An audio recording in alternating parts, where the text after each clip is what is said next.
Welcome to the Working Tools Podcast, where today we will continue our discussion of Chapter 6 of Observing the Craft by Andrew Hammer.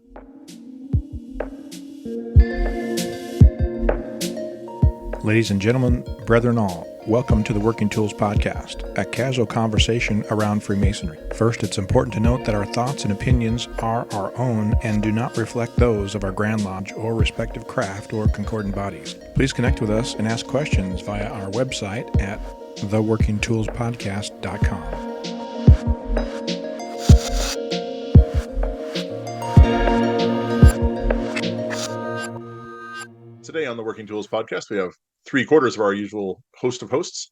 We have Very Worshipful Brother David Colbeth of King Solomon Lodge number 60 in Auburn, Washington. I'm Matt Appel, and I'm a member of Mill Creek Lodge number 243. We meet in Montlake Terrace, Washington. And we have Jarrod Dunham, who is a member of Penticton number 147 in Penticton, British Columbia. Unfortunately, Steve couldn't be here with us tonight, but we send our good wishes out to him. So we left off, we still had a couple of senses to go, as I recall. We had as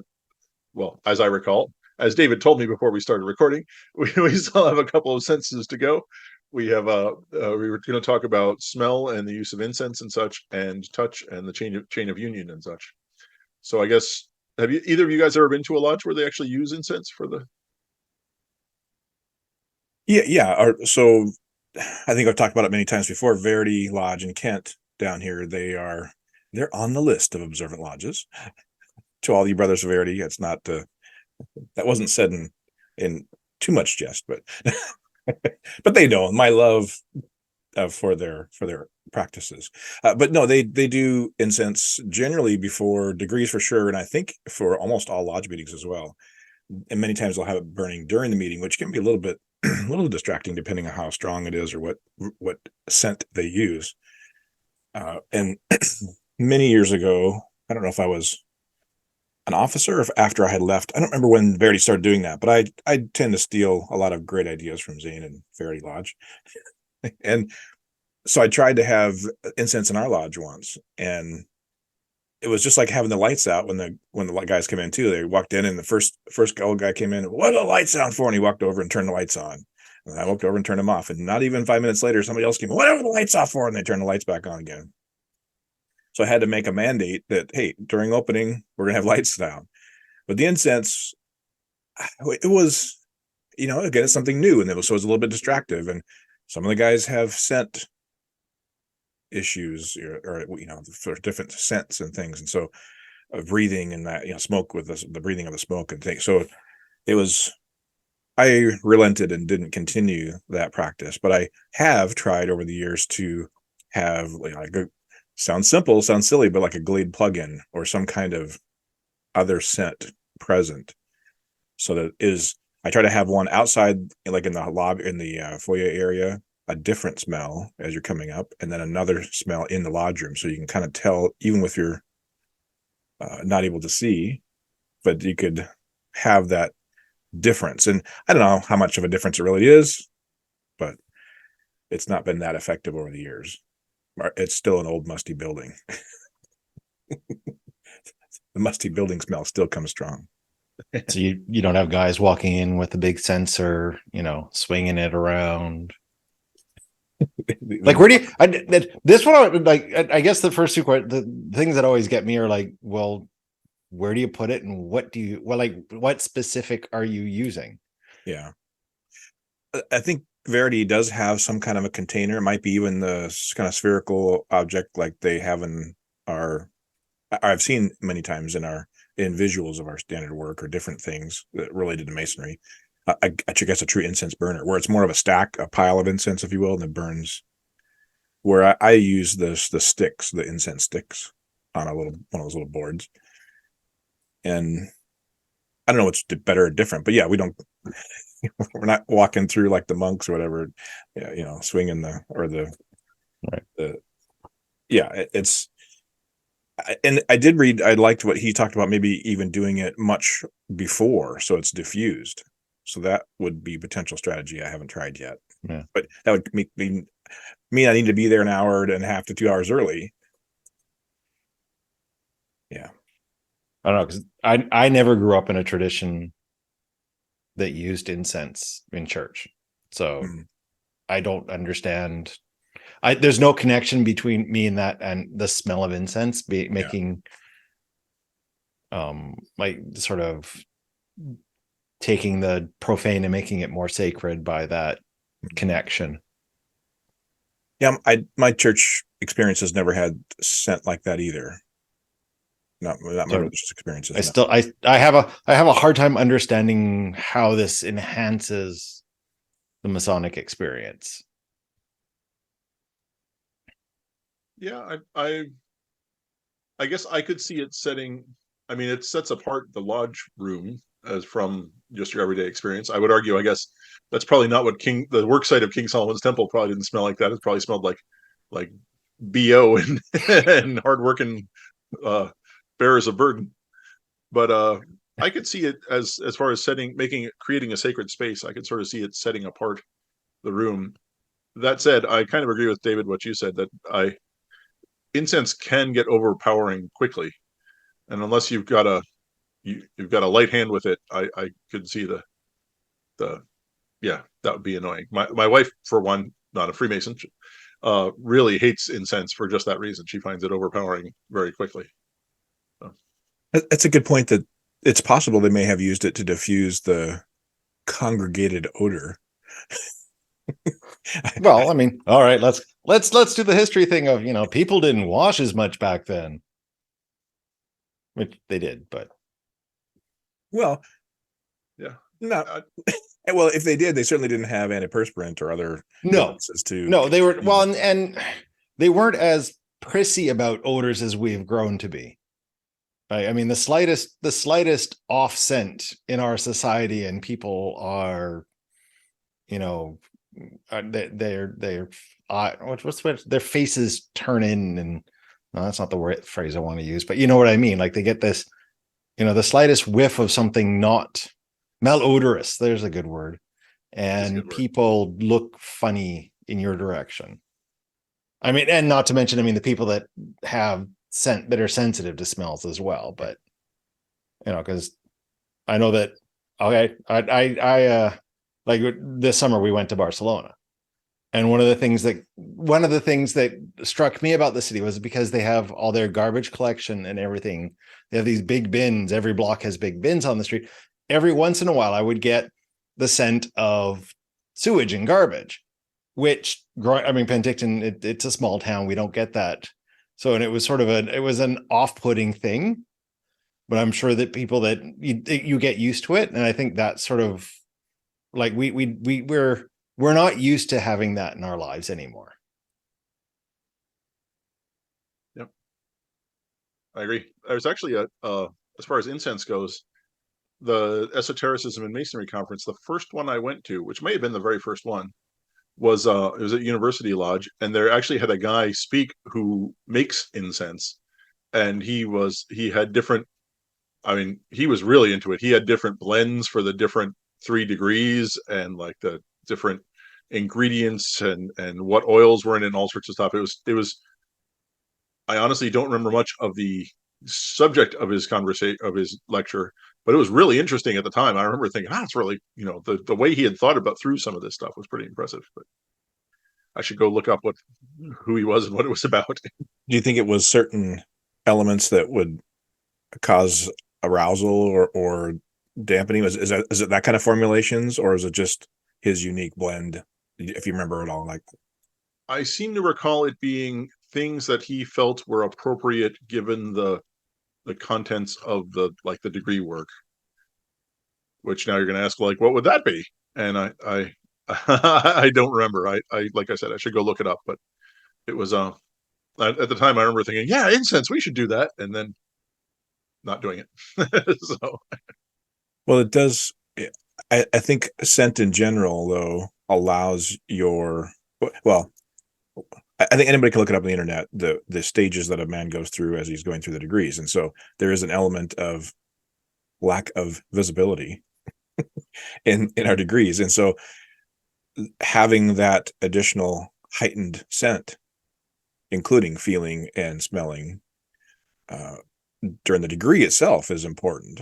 But I think it also, if a lodge were to use a regular scent that all the time, the same scent all the same time, I think it could also then trigger either a sense of comfort or of understanding when a guy walks into the lodge room. It's like, oh yeah, I'm in the lodge room.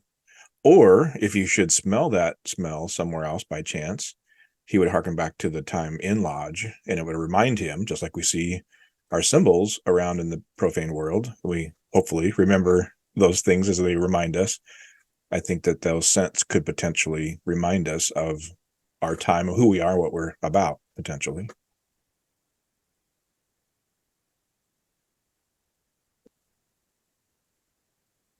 Well, there you go.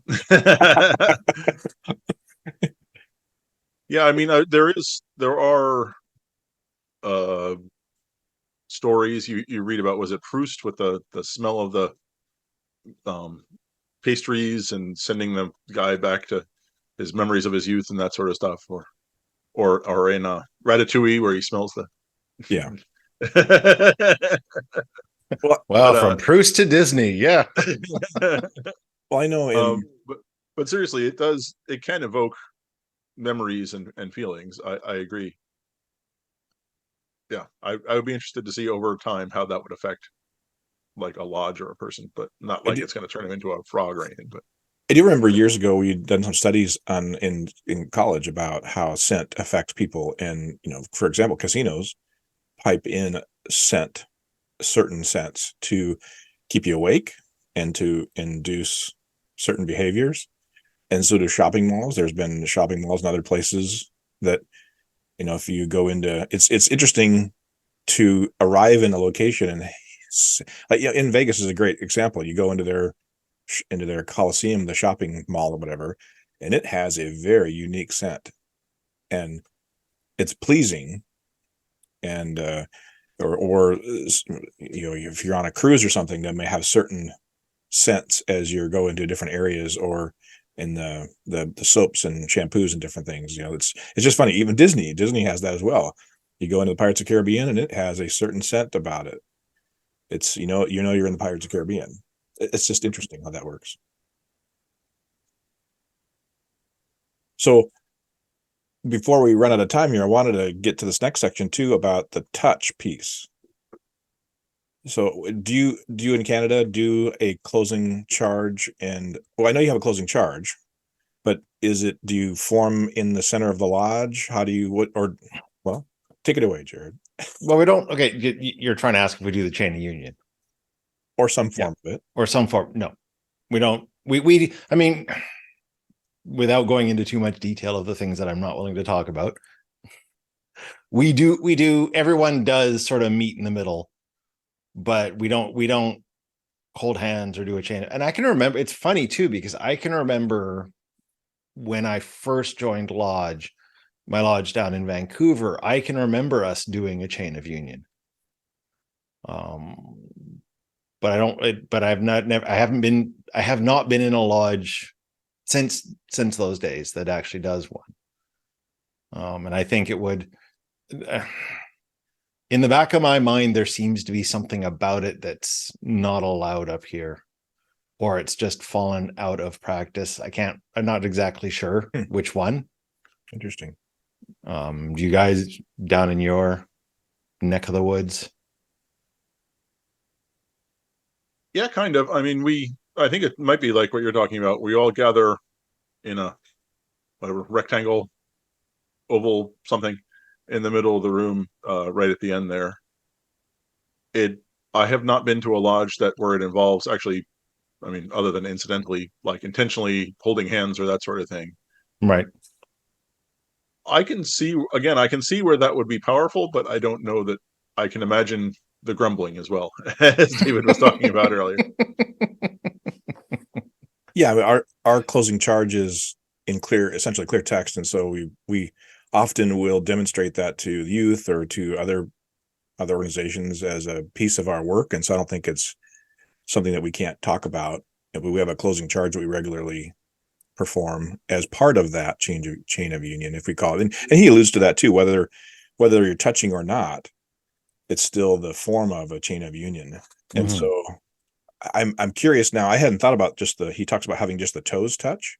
Right. And I hadn't thought about that idea because, we're old and not so flexible anymore. So to stretch your hands across each other, in our table lodges in the past, we have done a true chain of union where we've grabbed hands around the center of the room, and we haven't done a table lodge now for several years. But I don't want to give it away too much because we'll talk about it in our next segments as we approach into chapter 7. But I was at a table lodge just last night for St. Andrew's Lodge in Renton, and they were going to sing at the end "Auld Lang Syne" as we do anyway, in departure. And I said, no, let's get in the center. And there was probably 30 or so guys there, so it was quite a group, and we were able to get together around the center and hold hands and do the crossed arms chain of union.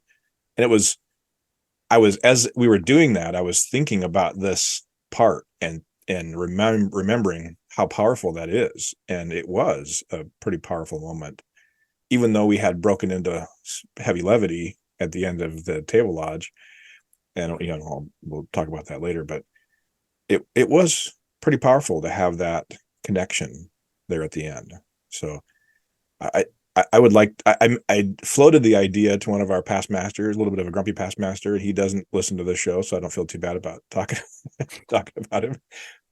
I said, because we're going to do past masters night here next month, and we have past masters that do the closing. Traditionally, it's how we have that happen. And so I said, it'd be kind of cool is to do kind of a chain of union where we kind of get together in a circle at the end and do the closing charge. And I said, we could even just have our toes touch. We wouldn't have to hold hands or anything. And he said, no, I'm a traditionalist. I just like the square and shaking the hands. And like, okay. I will say it is common in some lodges around here in this neck of the woods, where the master, as he delivers the closing charge, will go around and shake each brother's hand who's standing around the altar there, which I'm sort of a chain of union by proxy or something. I don't know. It clearly involves touch and the gathering there. So, and there's a lot of guys that really like that, and some guys are indifferent. I'm a little bit indifferent about the shaking of hands. I think it can be a little bit overused. I think there has to be a true meaning behind it, not just the form of it. If you're just going around and shake hands because you think you have to go around and shake hands versus, I really want to do that. And then which direction do you go?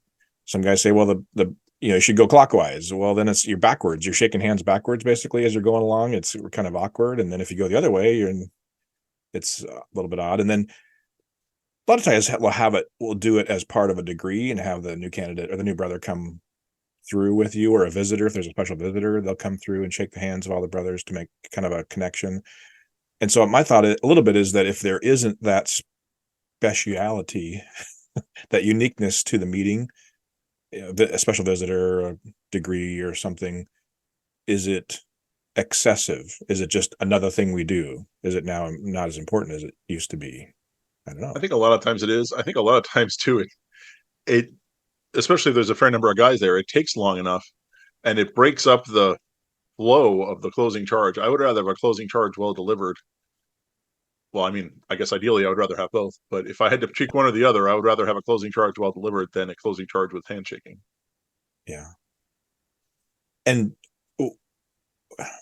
generally we do a rectangle but it's funny. Ours has kind of morphed into this a little more of an oval, but just, I think more because guys don't really know. There's been a lot of new guys and some visitors and things, and they don't necessarily know our Lodge Officer's Handbook recommended organization. But I also wonder if these guys from the other jurisdictions, if maybe they did have an oval or a circle. And so I don't know. I'm almost open to letting it be organic and develop its own thing. But also I would, the OCD part of me was, okay, either a rectangle or a circle, one of the two. Let's figure this out. I don't know. Do you generally go to the rectangle, or when you do it, or is it kind of, however it happens? What, us? Either of you. Ours doesn't usually goes to sort of generic blob like shape, because our ritual does not dictate a shape, and I've never seen anything other than sort of a round-ish shape. An ellipse. And just not no right angles. I can tell you that much for certain. There are no right angles when we come together. I think our Lodge Officer's Handbook has a diagram that shows it 2 parallel lines, basically on the north and the south. Right. But other than that, there isn't necessarily any other description about it. But I may be wrong. Matt probably is looking it up as I'm speaking and going to blast me with the right answer. But I'm fascinated with the idea of the touching of the toes. I think that would be a simple element that you could bring in and do easily if everybody just left their right foot planted and just moved their left foot to the guy's left foot to right foot next to him. I think that could be an easy connection and draws you in as well, depending on the size and the number of guys. Now, in the past we might have 10 or 12 guys or 15 guys, and so it'd be a pretty small circle. But we've been very fortunate and hope to continue. We've had as many as 30 recently at our meetings, and so it'd be nice to have a nice big circle like that. I think the important thing is the coming of together before we separate and go our ways. Yeah. And I seem to recall seeing somewhere that that like forming the chain of union and then doing the happy to meet. Oh, happy to get rid of you people. Happy to meet again. I don't know the exact words. Happy to meet, sorry to part. Happy to meet again. There we go. That's it. Sorry, couldn't come up with that. Yes, as a like shaking hands in the chain of union. I saw it in a movie somewhere or something. So yeah, that would be an added degree of difficulty. But well, that's interesting. I hadn't heard that before. Is that from just an English old custom of sorts? That phrase. I seem to remember seeing it in a movie about English lodges, but I could be wrong. Nope. May I ask, do you guys not have the Tyler's toast down there? Apparently not. Okay, because that is like that's out of our Tyler's toast. That we say it every in the next episode we'll discuss. Well, that would be a great lead in, Jarrod. Well, there you go. Because that's right out of the Tyler's toast. Do you want to give them a little taste of it before we go? I'd love to if I could remember. Well, because I've never had to do it, but it's to all our brethren with the near or far. I can't actually. Well, hold on a second. Let me look it up. So is it only during your festive board or table lodge that you do that? Yes. It's the final toast. Okay. It's always our final toast at the festive board, and it always ends with happy to meet, sorry to part, happy to meet again. Huh. Very cool. Very cool. I may have to crack open that. Yeah. And we actually have two versions. We have a long and a short.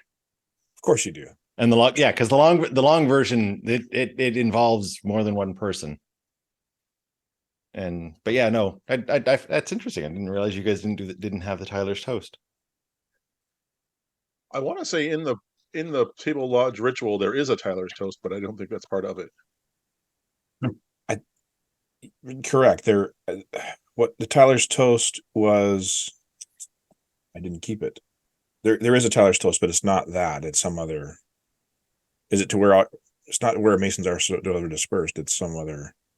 Yeah, all Freemasons wheresoever dispersed, and now let us drink the age-old traditional toast of the craft. All Freemasons wherever dispersed in the face of the earth, may our brethren of all nations be united under the mantle of universal friendship and brotherhood for all the benefit of all mankind. Interesting. Nope, not the Tyler's toast. But they left that. They left the last part of it. It's our Tyler's toast, man. It's your Tyler's. But yeah, it's not the Tyler's toast that we do up here. All right. Well, to kind of cap this off, he does say that the senses of hearing, seeing, feeling, smelling should all be returned to their rightful place. And, I guess I wish, and there are some documents, I suppose, and books that we could read too, but I wish there was just something we could say, well, this is how it was always done, or this is, but there's so many fragmented and different elements and opinions about what should be and what shouldn't be. And I mean, I can't imagine the guys at the Goose and Gridiron Tavern worrying about incense and and that kind of stuff. I mean, sure, they might have hugged and shake hands and that kind of, there's the touch part of it, and they certainly weren't necessarily, necessarily in their finest dress, probably at the pub or at the bar, but you never know. I mean, there's other smells that I'm sure they were dealing with. Yes. Well, I think we've exhausted chapter 6. That was a pretty well wrote discussion on chapter 6, four sections. So we thank you for joining us here on the Working Tools podcast on behalf of Jarrod, myself, and Matt, and absent Stephen. Thank you, and have a great evening. Goodbye.